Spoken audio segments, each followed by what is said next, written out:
குறைவு, பாரிசவாதம், மாரடைப்பு என்பனவும் அதன் நோயின் தீவிர தன்மைக்கு ஏற்ப அதிகம் ஏற்படுகின்றன.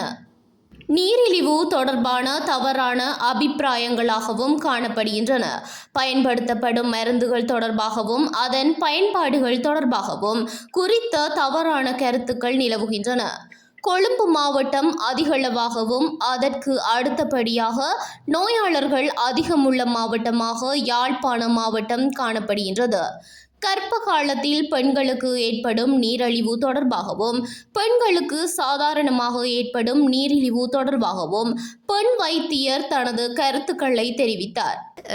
சிறுவயதில் ஆரோக்கியமான உணவுகளை உண்பது மற்றும் எக்ஸசைஸ், அதாவது உடற்பயிற்சிகள் தினமும் கிரமமாக செய்து வருவது இவற்றின் மூலம் தவிர்த்து கொள்ள முடியும்.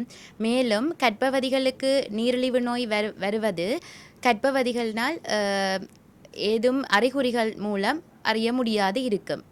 ஆகவே அவர்கள் இதற்காக அவர்களின் கர்ப்பவதிகள் காலகட்டத்தில் 4ஆம் மாதத்திலும் 6ஆம் மாதத்திலும் இந்த பரிசோதனை செய்து அறிந்து கொள்ள முடியும்.